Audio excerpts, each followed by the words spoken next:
Welcome to Plot Spot, where Karen tried to breastfeed a baby. This incident happened when our oldest child, who is now in her 20s, was just a baby. 2 days before giving birth to our first child, I was laid off from my job. Needless to say, it was a financially challenging time. However, despite the circumstances, the 5 months I had at home with my daughter were truly precious. As a breastfeeding mother, and let me emphasize that this is not a pro or con breastfeeding post, so please refrain from judgment, I believed that as long as I was covered, I could feed my child anywhere I pleased. Malls, restaurants, church, doctor's offices, you name it, I breastfed there. And yes, this isn't the only encounter I've had with people's reactions towards breastfeeding, but this particular story is one of the funniest. So imagine this.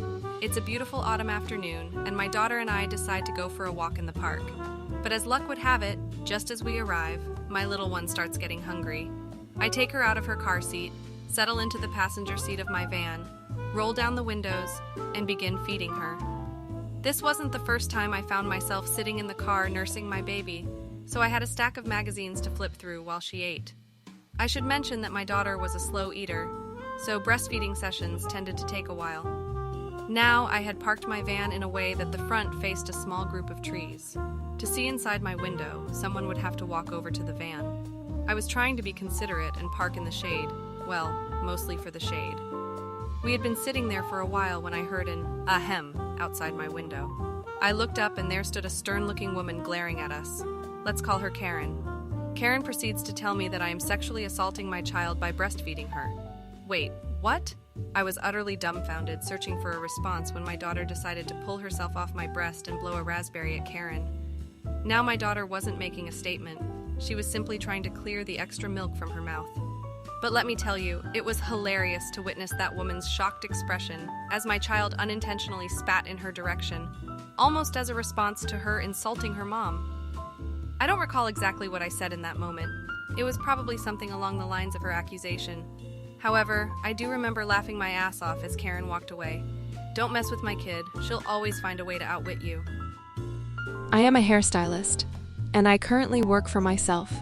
Previously, I worked at a well-known salon/shop chain, where I was part of a group of younger stylists and receptionists.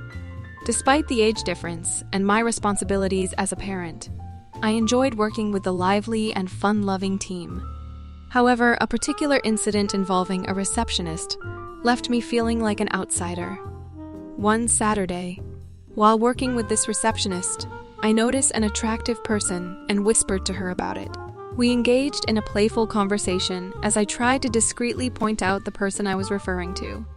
However, when I lightly touched the side of her head to guide her attention, she became unexpectedly angry and accused me of assault. I was taken aback and quickly apologized, explaining that I hadn't intended to harm her. I was genuinely confused because I believed we had a friendly and playful relationship based on our previous interactions. Unfortunately, during the days I was away from work, the receptionist spread a rumor that I had assaulted her. Thankfully, 2 long-term coworkers, who had known me since 2004, intervened and informed her that her accusation was false. Despite their friendship with her, they supported me due to their understanding of my character and work ethic. The situation escalated, and I had to recount the incident to my manager and a director from the main office upon returning to work. Fortunately, the director, who was familiar with my professionalism and integrity, reassured me that nothing would come of it. The receptionist had coincidentally requested time off and claimed to be suffering from migraines since the incident.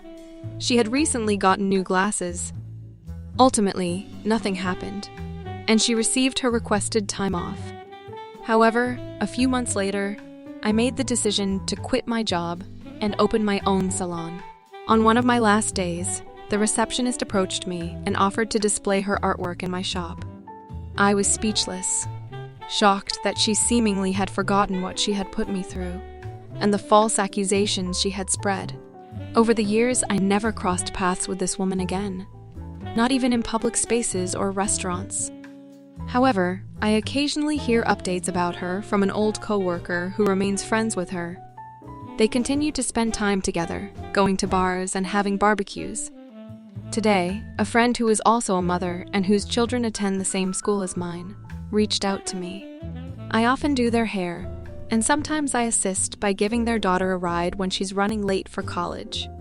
The friend informed me that she was interviewing a person named Zeke, who claimed to work at my former salon since 2013. She asked if I knew this person.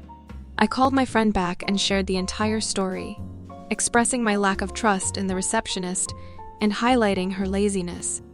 I acknowledged that she might be capable of doing the job, and perhaps she had matured since I last worked with her, but based on my experience, I believed it could be problematic, especially in a small business office that avoids drama and negative vibes. My friend immediately reassured me, thanking me for my honesty and stating that they don't tolerate drama, backstabbing, or bad vibes in their workplace. As a result, they decided not to hire her. The moral of the story is to treat others with kindness and honesty, because our memories are long, and we remember how people treat us and make us feel. The receptionist will never know the impact her actions had on me, but it has made me more aware that not everyone is a friend, and I will never playfully touch anyone without their consent again. I also vowed to never falsely accuse someone in an attempt to ruin them vindictively. Did I forget to mention that there were cameras in the salon that captured the entire incident, including audio? Well, to her dismay, there was undeniable evidence proving her accusation false.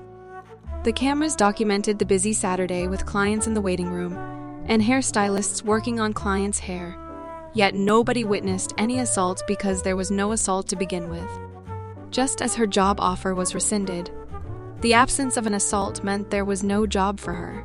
We must remember that actions have consequences, and the truth has a way of revealing itself, even when it's captured on camera. That's it for today. We hope you enjoyed it. If you like this type of content, then please like, share and subscribe.